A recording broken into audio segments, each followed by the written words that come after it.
Hello दोस्तों, my self RP Singh, motivational speaker.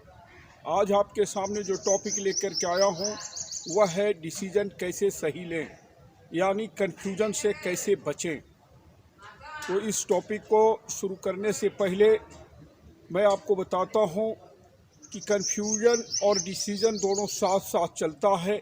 ये आप पर निर्भर करता है कि आप किसे चुनते हैं और कन्फ्यूजन को कैसे ख़त्म करते हैं। जब आप कन्फ्यूजन को ख़त्म करने के लिए जब आप स्टेप्स लेंगे तो उसमें सबसे पहले मैं कुछ स्टेप्स की चर्चा करूंगा, जिस स्टेप्स के माध्यम से आप अपने जीवन में कन्फ्यूज नहीं होंगे। तो पहला है, खुद रिसर्च करें। जहाँ भी आपको कोई काम, कोई डिसीज़न लेना हो, बड़ा डिसीज़न लेना हो, यानी कि करियर का डिसीज़न लेना हो, शादी विवाह का डिसीज़न लेना हो, या जीवन के कोई बड़े क्षेत्र में आगे बढ़ना हो, तो उस परिस्थिति में आप पूरी तरह से रिसर्च करें, अपने पास डाटा रखें और उस डाटे के आधार पर काम करें।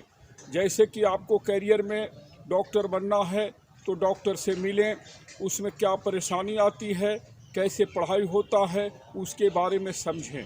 यानी अगर बिजनेस करना हो तो किसी बिजनेसमैन के गल्ले पर जाके बैठ के देखें कि कैसे वहाँ बिजनेस की जाती है, क्या क्या चैलेंजेज है।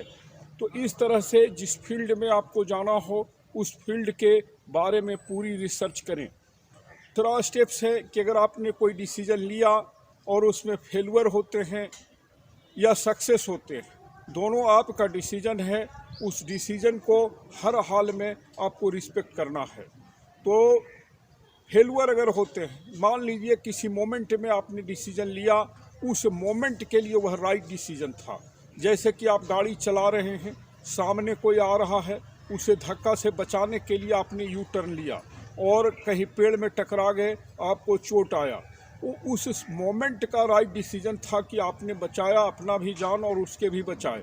लेकिन इसी तरह के डिसीजन आपको अच्छे बुरे आते रहते हैं और उस डिसीजन में आपको अगर ले लिए हैं, अगर फेलुअर भी है तो उसको रिस्पेक्ट करिए और उसके साथ खड़ा रहिए।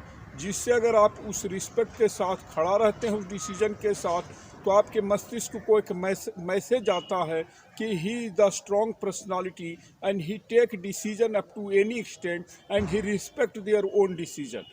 तो दूसरा स्टेप्स है कि अपने डिसीजन को रिस्पेक्ट करें।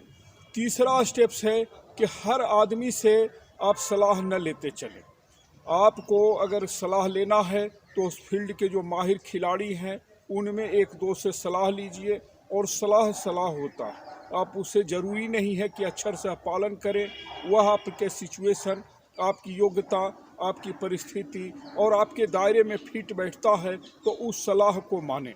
अन्यथा वह सलाह आपके लिए भारी परेशानी का कारण बन सकता है। इसलिए जो है आप जो है सोच समझ करके किसी के सलाह पर अक्षर सह पालन करने से बचें।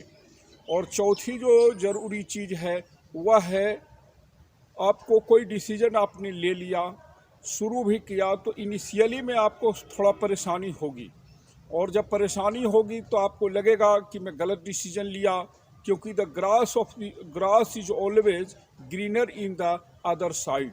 हम जब देखते हैं कि दूसरे के पास जो होता है वह हमें अच्छा दिखता है और हमारे पास जो होता है वह कमज़ोर दिखता है, तो उस परिस्थिति में आपको कुछ परेशानी आएगी और उस परेशानी से आपको बचना है और धीरे धीरे आगे बढ़ना है।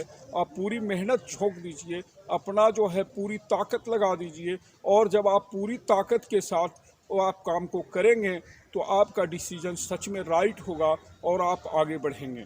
तो मैं अंत में यही कहूँगा, confident walking is more successful than confused running. तो दोस्तों, मैं आपको ये 4 स्टेप्स बताया है, इसे आप पालन करें और आप अपने क्षेत्र में सफल होते हुए देखें। थैंक यू, जय हो। मेरे इस चैनल को लाइक करें, सब्सक्राइब करें और वैल्यूएबल कमेंट देना न भूलें। Thank you.